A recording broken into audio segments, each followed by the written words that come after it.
Salutations, dear viewers. You're on with Nexon, the Vast Nexus, and this is a post-commentary on my first solo win for Fortnite Chapter 2, Season 3.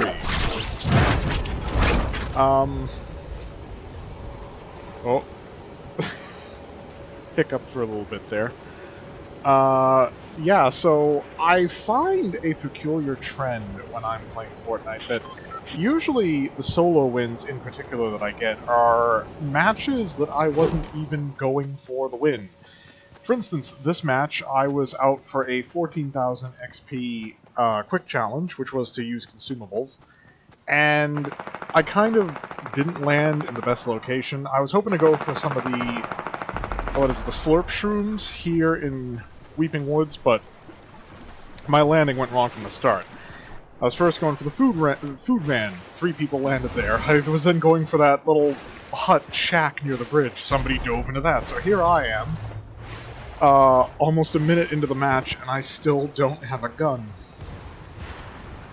Now, to be fair, the number of kills I made in this match, I mean, it's nothing fantastic. I've seen people who have dropped 10 kills in a match, but oftentimes, my victories are only killing 2 people, give or take. Usually somebody early on or in the middle of the match, and then somebody at the end. Yeah, there'll be a little lag in replay mode for some reason on the demolition of structures, because I smash them, but they don't register immediately. So the reason for the post-commentary, if anybody's curious, is that fundamentally I'm operating with limited hard drive space, and I don't have the luxury, given how long I grind in this game, to record every single Fortnite match. So I record wins, because it's all that's really interesting, unless something really wacky happens. And I use the replay function, which is a handy function to have, all things considered, in order to get stuff like this. So it's not showing in the replay, but I do have visualized sound effects on because, like it or hate it, it offers a competitive advantage, and especially this season of Fortnite, you really can't afford to not take an advantage. So I'm trying to assess at this moment whether the guy I'm detecting is above or below. I found that he's below, because there he is trying to...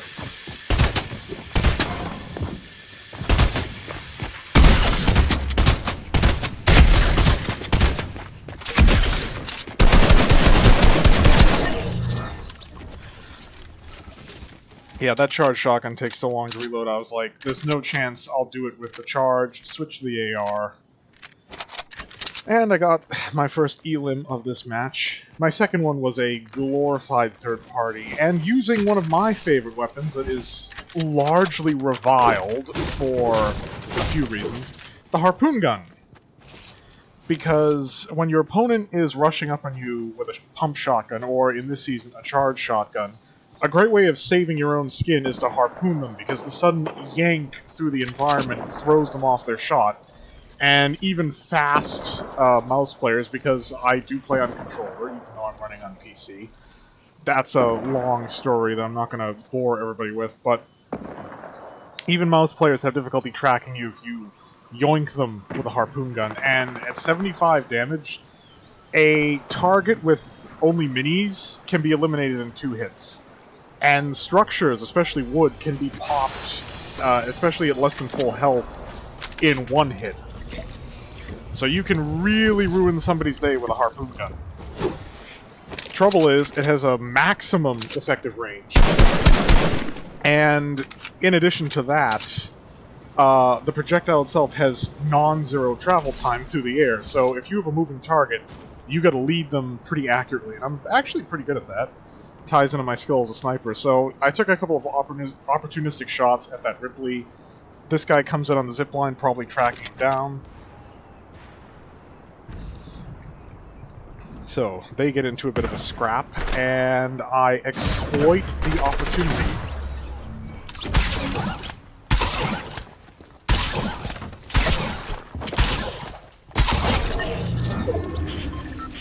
And there it is. Second kill of the match.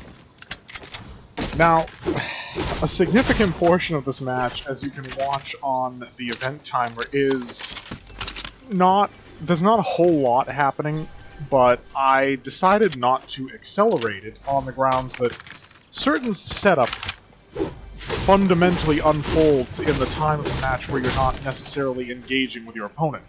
You're finding higher tier weapons, you're gathering mats, and it all sort of informs the victory.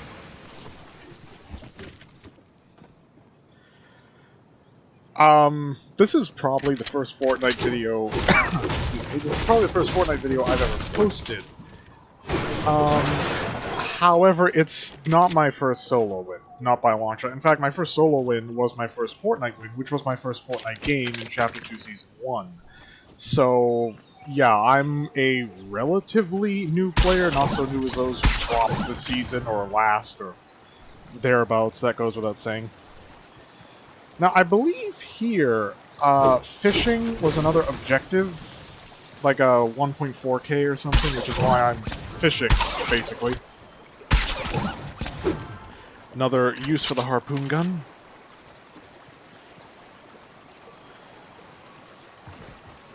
I think I was sorting inventory there or something.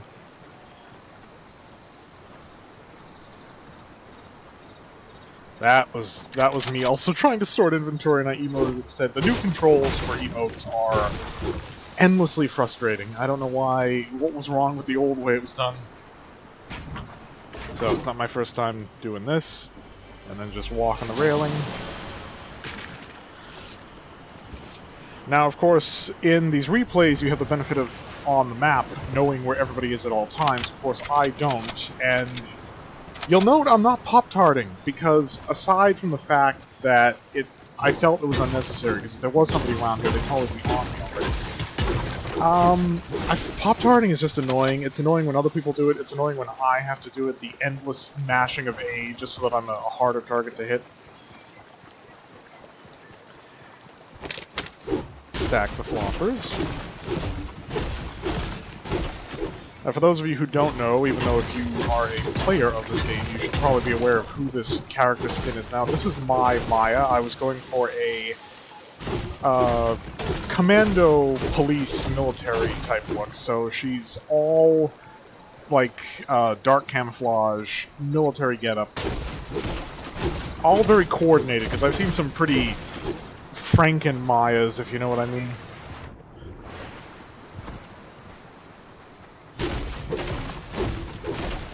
Nothing wrong with a little regularity or uniformity. It all depends on what your taste is, and the whole point of a custom character is to set them up how you want. It's not a competition, unlike virtually everything else in this game. So yeah, at this point I was focused on mats, because it's like, I've made it this far, I've gotten 2 kills, which surprised me given just how awful my initial drop was. And I'm just considering that, like, okay, well, if this is going to turn into a final fight, I'm going to need mats, because I have had matches that have been genuinely the worst imaginable, where I run out of mats in the 9th hour or the 11th hour or whatever, because it's not something I focus on as much as getting ammunition, because I can shoot her. I can shoot her, I can shoot, I can aim. The whole gunfighting thing, it's second nature to me. I don't even have to think about it. The building is another matter. Given the option, I'll often go for a shot rather than building a 1x1 and then going for the shot, because I'd rather have the opportunity to hit them first and deal damage than let them know I'm there, have them fort up, and just invite a build battle that I'm not of the skill tier to handle. So here I'm employing stealth because a lot of people have been running visualized sound effects now, and those visualizations, for those of you who don't know, they will show you running around before it's even really audible, unless you have your, like, volume cranked to the absolute maximum. So crouching helps to eliminate that. This guy may have suspected I was here, or just got whatever they were looking for. Because that spin around there had me a little nervous, like, are they just going for high ground to jump on me? So, look for the chests and more mats. I think this was chests. I thought it was above, it was below. I haven't been to, quote, Ghost House in a while. massive ammo payload. That would become influential during the sort of the final showdown in this particular thing. I apologize. I haven't made Fortnite videos before. I haven't done post-commentary of 30 minutes in length before. It's a little difficult to find interesting things to say. I'm trying to revisit the mindset I had when I was playing, but usually at this point, especially in solos, I'm just hyper-focused on my environment and my equipment and the strategy I want to use. I'm not really thinking about, like, oh, hey, you know, this would be fun. I mean, there'll probably be a video at some point of me pointing out why I think the whole Battle Royale genre is a fad, but while it has proven to have at least some longevity, it is inevitably going to die out compared to vintage game modes like objective-based multiplayer a la Counter-Strike Global Offensive or just straight-up deathmatch. There are a lot of time... grammar, English. There is a lot of time invested in a Battle Royale for what ultimately can prove to be zero, absolutely zero, reward, because most Battle Royales, you die super quickly. You can just get popped with a snipe if you don't have shields, or a headshot will kill you regardless. And fundamentally what happens is it's a lot of time and a lot of effort to invest in a match, only to permadie. That's great from a competitive standpoint. If you want to be hyper-competitive, that level of, you know, NES hard, no mercy, it's probably your thing, but I have this heretical belief that video games should be fun. I know, it's terrible. And I'm horrible for thinking that, but yes, I like it when my games are fun, and part of the reason I'm having difficulty finding something to say is that all I'm doing right now is rotating, or mobilizing. I'm just running from one place to another because the storm is forcing me to move. There's no fighting, I don't even have time for much in the way of looting, it's just running from A to B, and even the time spent looting is annoying, because you spend a lot of time in Battle Royale doing stuff that isn't fun. Like, the battle can be tense, but it's not tense because it's fun, or anything like that, and tension is not fundamentally fun as far as I'm concerned. But the battle is tense because you invest all of this time, looting, and moving, and trying not to die, only to know that one good hit that your enemy lands on you, or one bad hit, and it's all over. And I don't emerge victorious from these matches feeling alleviated or enlightened or elevated. I emerge from these matches feeling stressed. I have to walk away from my solo wins and just, like, take a deep breath and calm down, because those final moments create a lasting stress that perhaps I'm too old for a game like this. Oh, that would be sad, and kind of funny, but also sad. So here's another reason why I didn't eliminate significant portions of this. Here's a major windfall for me. I get Jules' drum gun. I suspect the previous owner died, and it was not immediately claimed by whoever killed them, because they were killed by marauders. If you look at the map, you can see a cluster of marauders to the west, or on the left, that are moving away from here. So somebody bought it to marauders, which left the drum gun basically there for the taking, and this would be a major contributor in my victory. And again, imagine the effort that somebody applied to actually acquire this, fighting henchmen and other players, taking down a boss, and possibly the person that I took it from, or the person's whose loot pile I lifted it off of, was not even the first person to have it. Perhaps they were killed by somebody else earlier on. I enjoy this game enough not to quit outright, not considering the investment I've actually put in it, both time and other resources, but this game does frustrate me quite often.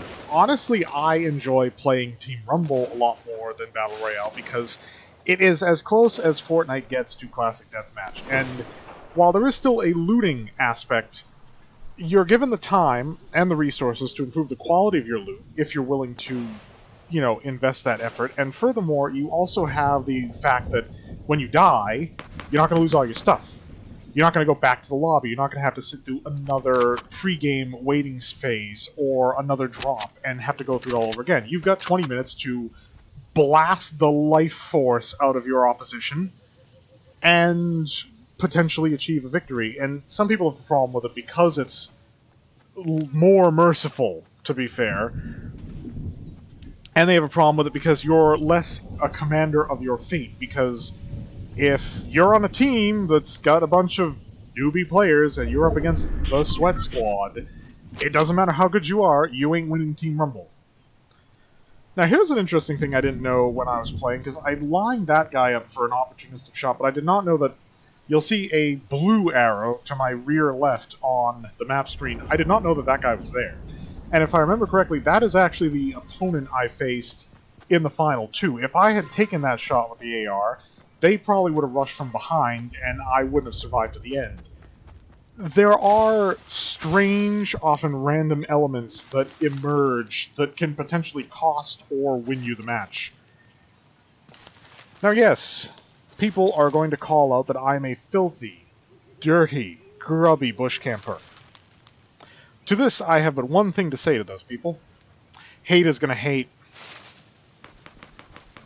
Besides, I have seen competent builders, sweats, bush camping, and room camping behind a door, and all other manner of gameplay that they formerly harassed people for doing.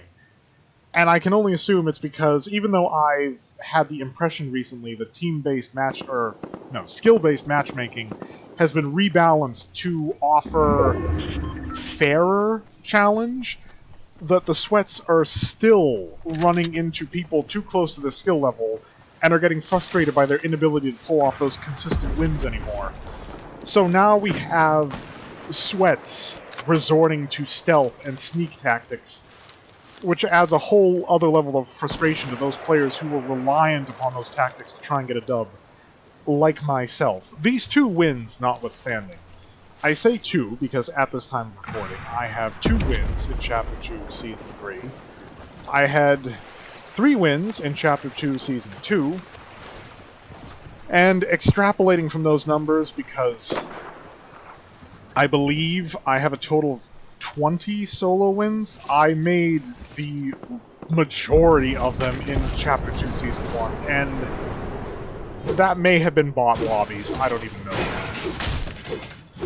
And I mean actual bots, not the jargon used for unskilled players. So, focus on the map here, as opposed to me, because I'm just botching a build. We got 2 players who are in the iconic swirl of a build battle, while Blue, my final opponent, is about to ruin their day, using one of my preferred tactics, the knockdown. There's a reason I don't build above usually 3, that's the highest you can go without taking fall damage. I never go higher than 5. But even that's risky, and, I mean, just look at that. I mean, I've made the point repeatedly that the building mechanics in this game make perfect sense for Save the World, the PvE cooperative experience. I understand it adds a dimension to gameplay that other games don't have, but there is perhaps a reason why those other games don't have it. A little side note here, it looks like the wall on the base of the structure near the mountain is non-existent. I assure you there is in fact a wall there. The replay for some reason didn't conjure it or manifest it. When I go from other perspectives in the replay, which that is coming up, you'll notice that there is in fact a wall there, even if it's not there now. But consider this a good opportunity to see a bit more of the battle than honestly I was able to. So this final player, despite that obvious sneaky tactic of just blasting down those other 2 guys, was a competent builder. Where they fudged it was in the shooting, because this turned into a straight-up charge for me that I did purely on impulse. Now, there should be a wall in front of me too, but again, there isn't. So, yeah, we should not be able to see all of that. So, at this point, the circle has gotten very small, and this guy, gal, whoever, this person, is trying to figure out where am I, and they, logically, considering how little of the map is actually left, realize that I have to be in this structure. There's nowhere else I can be. And when we see things from their perspective, there really is nowhere else I could be hiding. There's no bush, there's no trees, there's not even a rock. It's pretty much bland, and here I am, ducked under the stairs. I could have edited the stairs, but especially in metal, not only would that leave them extremely vulnerable, but it would have just given away the fact that it was there. So, thus begins the grenade spam. Again, there is a wall there, it's just not showing.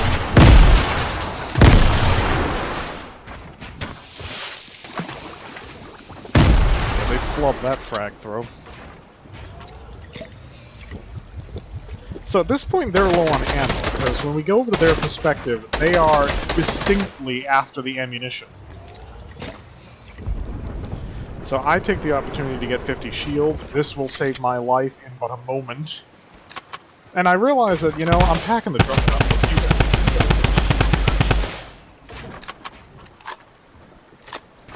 This is about as sweaty as my builds get. Fast editing. And I know fast is probably not the term a lot of you use.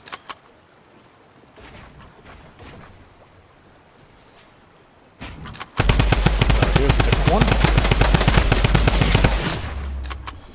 And crack their shield, hit the 22. I go for a rush. They blunder one shotgun blast, clip me with the second, down to 13 health, but I made the hit. I presume with a headshot. I know they were low, because I cracked the shield and got the health hit. So here is my opposition during the final moments of that match.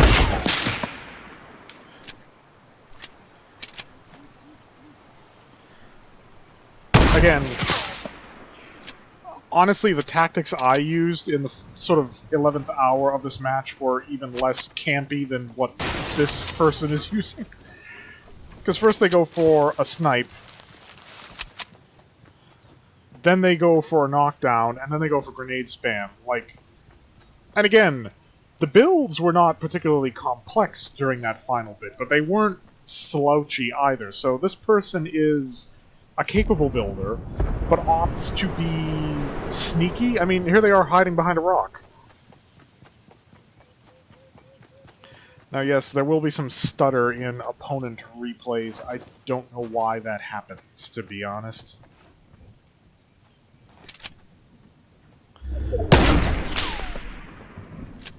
I don't know why they didn't try to knock them down right then and there. They're already high enough.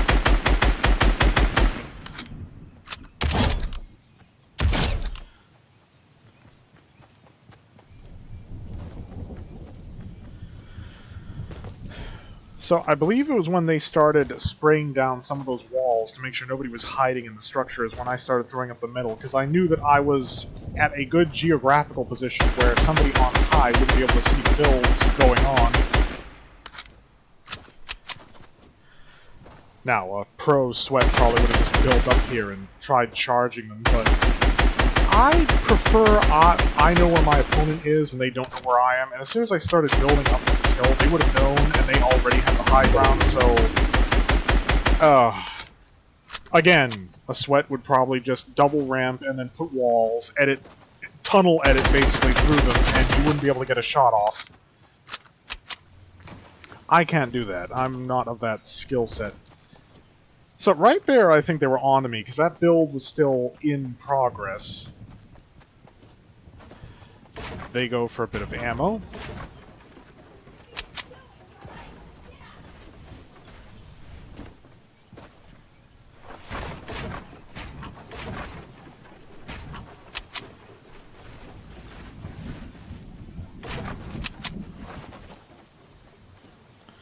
And for some reason they ignore the loot pile at the start. So, oh, I think I just saw me edit again. I mean, at this point, again, even without slip-ups like that, they probably would have figured out where I was eventually. As you can see, there's literally nowhere to hide. There's only one place I can be, and it's in that metal turtle box.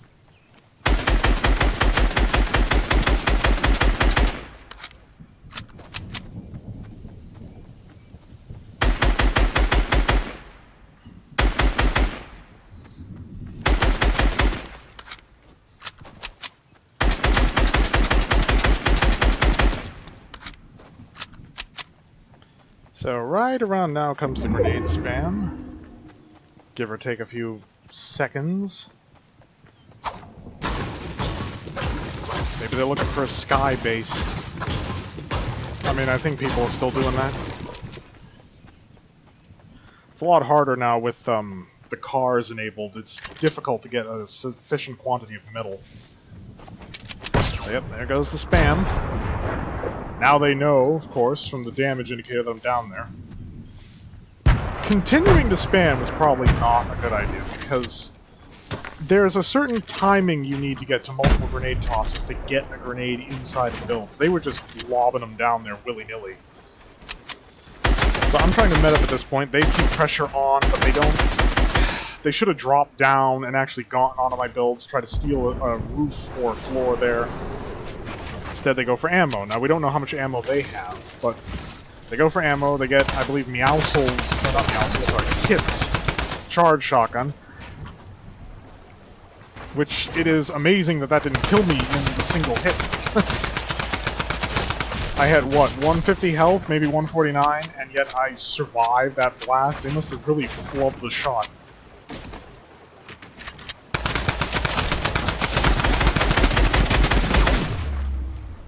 So there's the hits. They're down to probably 80, 75.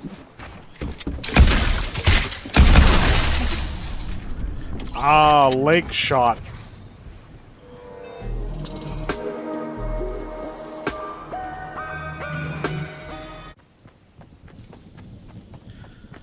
So here's a drone perspective. At this point we all know exactly what's happening, but multiple angles don't hurt. You'll have to forgive the poor camera control. I'm not terribly well rehearsed at drone replays.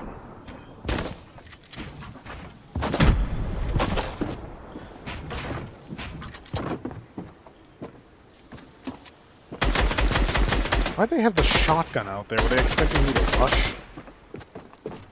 They cracked my shields with a grenade. I certainly wasn't rushing without manning up. I'm actually amazed I rushed when I did. My instincts occasionally pull through of, like, now would be a good time to do the thing.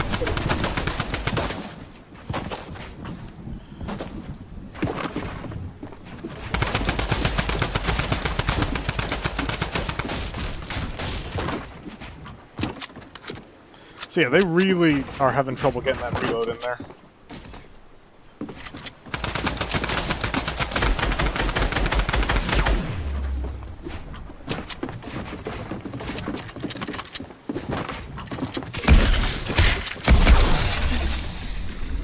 I really have to thank them for putting that wall in there, because I wasn't planning on throwing a high ramp up there, and that ended up stopping me from just getting popped in the head. Bit of a blooper on their part. Well, that's it for this video. Thank you all so much for watching, and as always, fare thee well.